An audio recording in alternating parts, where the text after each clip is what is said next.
আগামী দিনে একটা ভয়ঙ্কর আসতে চলেছে, ঘটনা ঘটতে চলেছে। আপনাদের বলবো শুধু একটু লক্ষ্য রাখবেন, ওয়াকফ অ্যামেন্ডমেন্ট বিল 2024, ওয়াকফ সংশোধনী বিল 2024 পার্লামেন্টে প্লেস করেছে। এত বিরোধীরা কিছু চিৎকার চেঁচামেচি করার জন্য সেটা এখন জয়েন্ট পার্লামেন্টারি কমিটিকে দিয়েছে মেলফেল করার জন্য। এখন খেলাটা বুঝতে পারবেন না, খেলা কখন হবে আপনাদের বলে দিচ্ছি। যদি জয়েন্ট পার্লামেন্টারি কমিটি এই রিয়াকশনটা বুঝতে না পারে মানুষের, যদি পার্লামেন্টে প্লেস করে, তখন তো ভোটাভুটি হবে, তো পক্ষে বিপক্ষে আলোচনা হবে, আলোচনা শেষে ভোটাভুটি হবে। তখন দেখতে পাবেন আমাদের পার্থ দ্বারা কোন দিকে কি করছে। আমি এখন থেকে বলে যাচ্ছি, মিলিয়ে নেবেন, এখন থেকে বলে যাচ্ছি, রেকর্ড করে রাখুন। যদি ভোটাভুটির সময় আসে, হয় পার্থদা ওই দিনকে হাজির থাকবে না, আর না হলে ভোটাভুটির আগে দরজা দিয়ে পালিয়ে বেরিয়ে যাবে, আর না হলে বিজেপিকে ওখানে সাপোর্ট করবে। কারণ পার্থদার বসেদেরকে নালে তুলে দিল্লি তিহার জেলে নিয়ে চলে যাবে। ভাবতে পারছেন? সেখানে যে ওয়াকফ প্রপার্টি থেকে শুধুমাত্র এই ইমাম সাহেবদের মাইনের জন্য ওয়াকফ করে যায়নি আমাদের পূর্বপুরুষেরা। এই ওয়াকফ প্রপার্টি থেকে ওয়াকফ করে গিয়েছিল, ওয়াকফ প্রপার্টি থেকে মহিলাদের বিবাহের সহযোগিতাও দেওয়ার জন্য ওখানে বলা আছে। কিন্তু দুর্ভাগ্যের বিষয় আমাদেরকে জানানো হয় না। তাহলে আপনাকে আপনার লোক ঠিক করতে হবে। লোকটা ঠিকটা শুরু থেকে হোক না, বুথের স্তর থেকে। আপনার প্রতিনিধি আপনি মাদ্রাসা থেকে দিয়ে তৈরি করুন না। শুধু এই রাহানা মাদ্রাসা নয়, সারা পশ্চিম বাংলার 614টা মাদ্রাসার কথা বলছি। দিদিমণি ক্ষমতায় আসার আগে বলেছিল 10,000 মাদ্রাসা দেব। আপনারা খোঁজ নিয়ে দেখুন, 10,000-এর 10টা তো দিয়ে দেয়া দূরের কথা, 614টা যে শিক্ষা প্রতিষ্ঠান মাদ্রাসা ছিল, এখন কটা পরিকাঠামো যুক্ত আছে। পরিকাঠামো যুক্ত মানে এই নয় নীল নীল সাদা রং করে দিল, হোস্টেল বড় বানিয়ে দিল, এটা পরিকাঠামো নয়। সামগ্রিক পরিকাঠামো, শিক্ষাদানের পরিবেশ, অর্থাৎ শিক্ষক কত আছে, ছাত্র কত আছে, এই রেশিও মেনটেন হচ্ছে কি হচ্ছে না খোঁজ নিয়ে দেখবেন। 614টা মাদ্রাসাতে প্রায় 10,000-এর উপরে শূন্য পদ আছে। অর্থাৎ এই শিক্ষা প্রতিষ্ঠানগুলোতে শিক্ষক না নিয়োগ করে এই শিক্ষা প্রতিষ্ঠানগুলোকে ধ্বংস করে দাও। শিক্ষা প্রতিষ্ঠানগুলোকে ধ্বংস করে দিলেই এরা কোথায় যাবে? কিছু হলেই ছুটে যাবে দাদা দিদির কাছে, নিজেদের আর ভালো খারাপের বিবেচনার জ্ঞান থাকবে না। তাই বন্ধুগণ যারা উপস্থিত হয়েছেন, আপনাদের বলবো আমাদের একবার সুযোগ দিয়ে দেখুন, আমরা এই শিক্ষা প্রতিষ্ঠানটার পরিবর্তন করতে পারি কি পারি না। আমি বলে দিচ্ছি, এই রং টং করে পড়িয়ে চমকানো এই ব্যাপার আমি কিন্তু নাই। ওই রং করব, ভালো ভালো কালার করে দিয়ে কিচ্ছু লাভ হবে না। পেটে খিদে আর 3,500 টাকা দামের মিটারের কাপড় পরলে কিছু লাভ হবে ভাই? আগে পেটে খিদেটাকে দিতে হবে ভাই। আমার ডাল ভাত দিয়ে অন্তত জানে বাঁচি। আমার যারা আছে তাদেরকে উচ্চ শিক্ষায় শিক্ষিত করতে গেলে গোড়াটা, বুনিয়াদটা, বেসটা ঠিক করতে হবে। তার জন্য নিয়মিত তাদেরকে, যেমন টিচাররা ক্লাস নেবে, সাথে সাথে আমরা চাই যদি আপনারা আমাদের হাতে তুলে দেন দায়িত্ব, আমরা এই শিক্ষা প্রতিষ্ঠানটাকে আমরা বিভিন্ন ইউনিভার্সিটি, বিভিন্ন কলেজ, বিভিন্ন সমাজের স্তরের মানুষদেরকে দিয়ে বিভিন্ন সময়ে মোটিভেশনাল ক্লাস আমরা করাবো।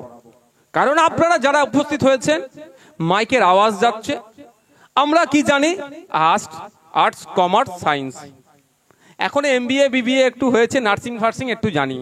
সারা পৃথিবীতে প্রায় 22,000 কোর্স আছে, প্রায় 22,000 কোর্স আছে। 22,000 ভাবে মানুষ ধরনের পড়াশোনার স্কোপ আছে, যেখানে পড়াশোনা করে রুজি রুটিটাকে করে নিতে পারবে। তাহলে আমাদের বাচ্চাদের এগুলো শেখানো হয় না।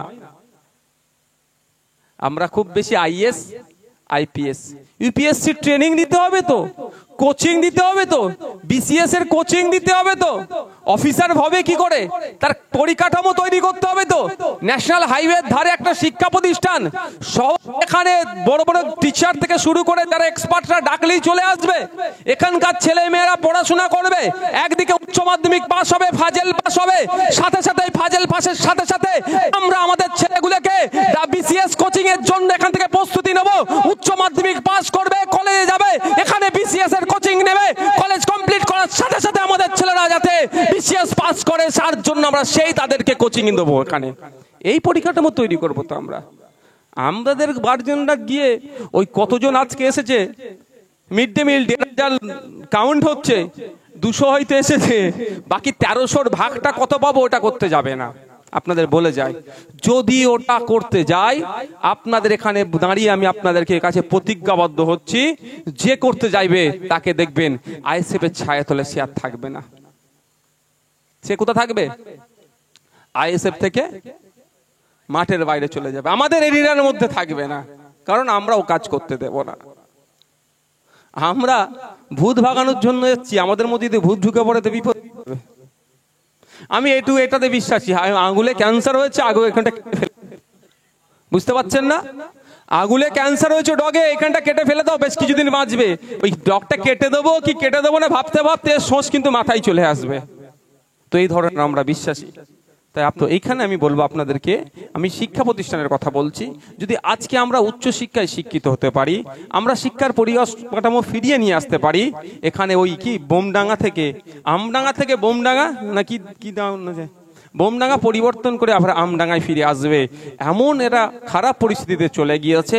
কদিন আগে এলাকাতেই, এখনো মনে বিচার তো পায়নি, তৃণমূলেরই এক প্রধানকে বোমের আঘাতে তৃণমূলের নেতারাই মেরে দিল।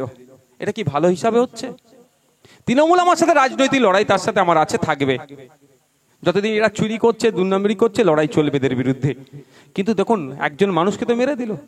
এই বোমগুলি অবৈধ থাকার ফলে কখন কার দিকে ছুটে আসবে কেউ বলতে পারবে না।